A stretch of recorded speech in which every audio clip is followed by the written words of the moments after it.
Hey everyone, it's Mikki here. You're listening to Mini Mikkipedia on a Monday, and today I want to talk about calorie cycling and metabolic toggles. And this is a concept which I learned from Dr. Jade Teeter, who you will know I've just had on the podcast. And this very early on, when I was sort of looking at his work, I came across this whole notion of understanding metabolism better and how to manipulate calories to help support metabolism. And then, of course, in that same space, you've got carb cycling, calorie cycling, and ideas that manipulate calories and carbohydrate to suit the context and situation for the individual. And I thought it could be quite a good idea to sort of go over this in a mini Mikkipedia episode, primarily because I was actually asked about it for a question and answer session that I was giving to personal trainers at a gym, just to help with their sort of knowledge and understanding of it. And I'll just start by saying that we all have a calorie budget, which refers to the number of calories that it might take to maintain, gain, or lose weight. And these don't necessarily reset, or they don't reset after 24 hours. It's much more helpful to view your calories across the course of a week to then allow some flexibility within that week to suit the context and to suit what's going on. And I find that this is especially helpful, obviously, for people who are in a fat loss phase to understand or to plan better, I suppose, how the number of calories they eat in a day will potentially impact on what they can achieve that week with regards to their fat loss. So, and how to manipulate it favorably. And a super easy example of this is that you go out with your friends on a Saturday night, you eat pizza and have a couple of beers.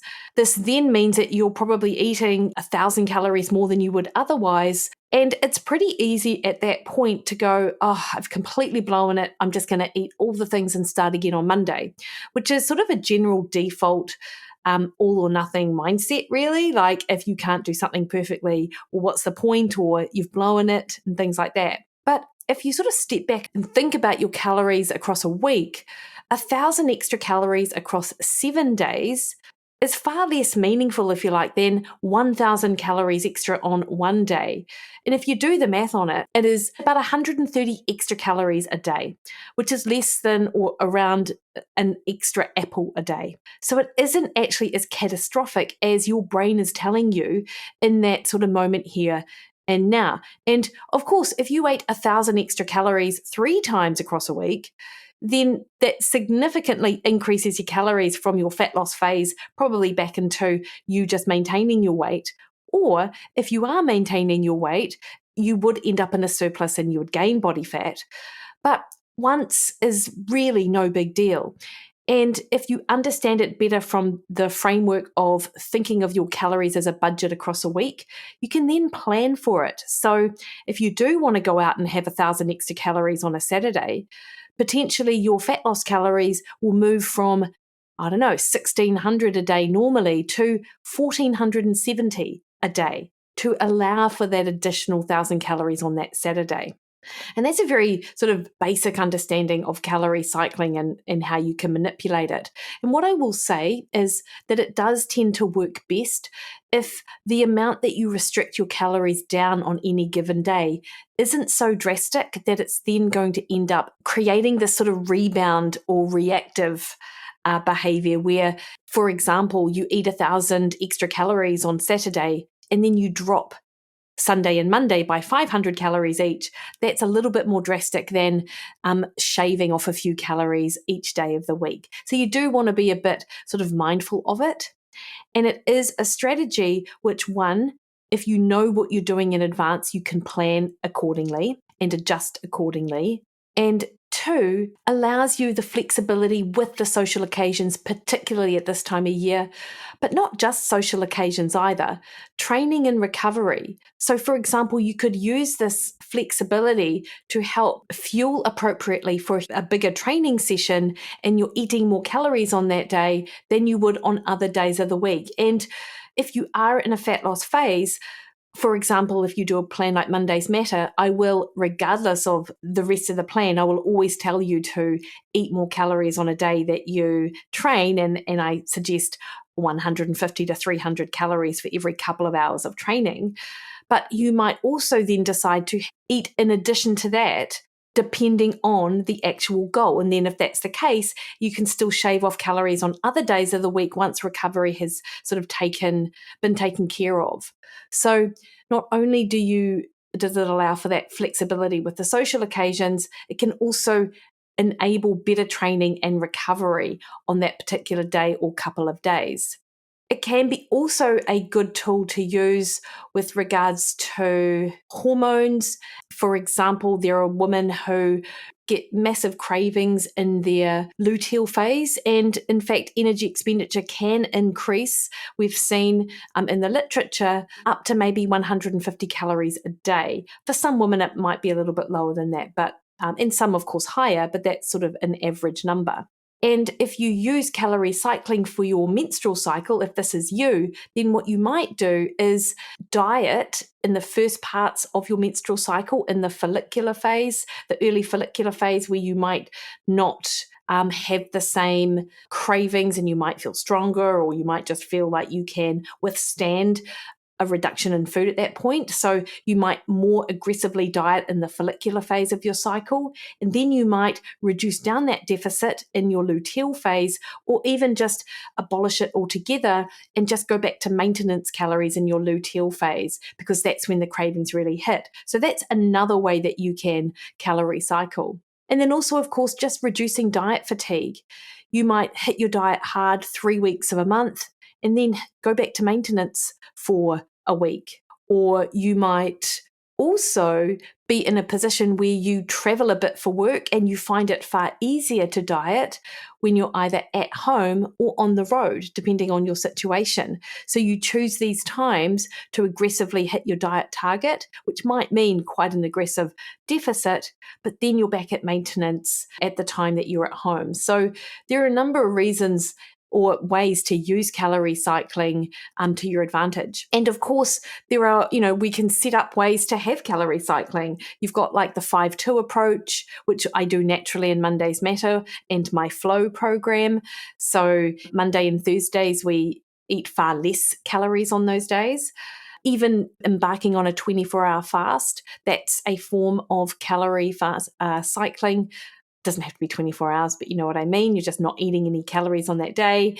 And then not focusing on calories, but in fact, adding in carbs or restricting carbs is another form of calorie sort of cycling. And it can be used as a metabolic toggle, and this is how Dr. Jade Teeter talks about it, because chronic dieting can downregulate physiological processes. And we know that when you diet, you reduce your basal metabolic rate, which is the amount of energy needed for you to just exist in everyday life. In part, it is because you've reduced your overall body mass, but your non-exercise activity thermogenesis can also reduce. And NEAT, which is the other term for it, it reduces both consciously when you just feel less motivated to just move and be active in everyday life, but also subconsciously as well.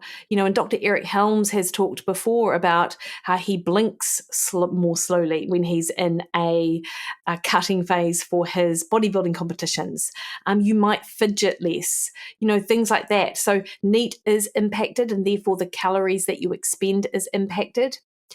But also, and Dr. Eric Trexler talked about this on a recent Iron Culture podcast, and he studies sort of metabolism and energy expenditure, that in fact, at the level of the organs, so the amount of energy required for your liver and your thyroid and your kidneys and your brain to do their job, that also reduces or can reduce. So you do overall burn less calories.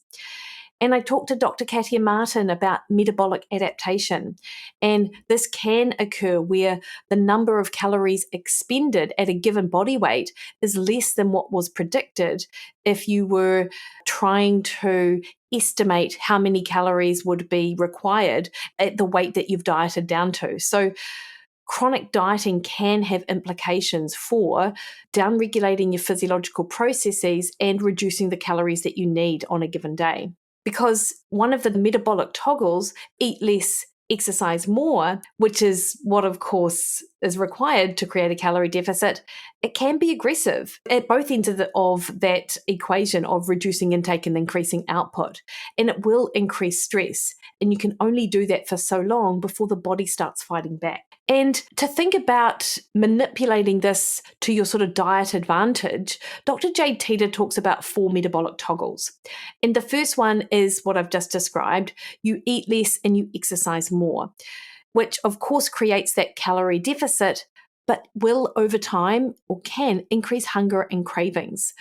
And of course, it's going to result in fat loss, but can also over time, if done for too long, increase substantial muscle loss as well, depending on the how aggressive the deficit is.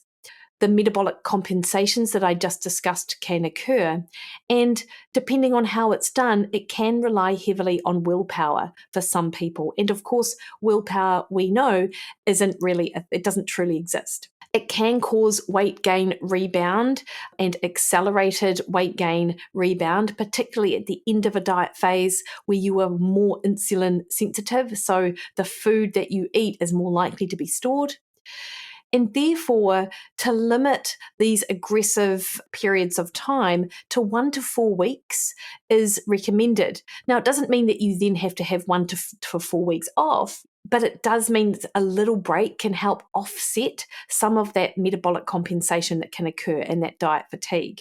In Monday's Matter, we have the diet breaks that give people 3 days of eating more carbohydrate, having a metabolic reset meal, and generally lifting calories, lifting carbohydrate. A next toggle to consider is the eat less, exercise less. And Dr. Jade Teeter uses that hunter-gatherer analogy lifestyle or ancestral lifestyle as an illustration of this. And this can stabilize hunger and cravings because you're not working out to the same extent, even though you're eating less, you're not moving as much. So the deficit is created largely through food. And even though you're not actually exercising, there's still a lot of movement. Active walking, you might be doing jobs around the house where you are doing some of this sort of functional activity, but it's not a structured F45 session 5 times a week. And this might be an appropriate strategy to use, not often, but if someone is going through a period of illness whereby they're not able to expend as much energy. I would say, however, that if you are injured, and like I had my bone injury earlier, there is a period of time where you actually need more calories. So this wouldn't be recommended in the initial stages of an injury. But also, like a holiday where you're not going to be as active could be a good time to eat less, exercise less, albeit it might not be the most favored approach. And also just times of the year or times of your life where you just can't be as active as what you would otherwise be because other things have to take priority, whatever they are, family, friends, work commitments, things like that. That is a good opportunity for you to bring in the eat less, exercise less toggle. And then on the flip side of that, you've got eat more, exercise more. Again, this will stabilize hunger and cravings because you're eating more food and you're doing more exercise. But because of the additional calories from food, you're able to compensate for any sort of increase in cravings there. If there is a deficit, because there still can be, it will be created through exercise and not through a reduction in food per se. And the food that you have helps fuel training and fuel performance and recovery. Unsurprisingly, this can also be used for muscle gain if you're in a surplus and potentially you get some sort of recomposition of your body if you are novice to this, and you might not necessarily be in a calorie surplus, but you can still use this for muscle gain, particularly if you're new to the gym and new to strength and resistance training. And this is pretty safe, this eat more, exercise more, as long as you are active. You can do this for long periods of time. This is a good strategy for athletes who are training for their peak event and when their body is under a lot of physical stress. But also, it could be really, this is the strategy you'd use if you were someone whose sort of work dictated that you expended a lot of energy as well, labourer, builder, that kind of thing. And then finally, this is where most of the Western world sits: they eat more, exercise less. The opposite of eat less, exercise more. And this will over time trigger more cravings because there is an uncoupling of your appetite when you eat a lot of food and you aren't active. Your hunger hormones can get out of whack with that. And this is one of the mechanisms people believe, which makes it easy for people to overeat and not compensate with activity. Obviously, this is less optimal for health out of possibly almost all of them, because it can lead to those underlying metabolic conditions which result in chronic health and disease detriments. You will get fat and muscle gain in this scenario, but obviously it's that fat gain, and it's the dangerous fat gain, viscerally stored fat, that you want to avoid. And if this occurs, and it can be part of the overall strategy with calorie cycling, but you only want it for 1 to 4 days. Like, you do not want extended periods of overeating and not being as active as you otherwise would be. And we know that if you do overeat over a period of 24 to 48 hours, your expenditure actually increases due to the metabolism of the food, but quite clearly that is offset by other things going on the longer this actually does go on.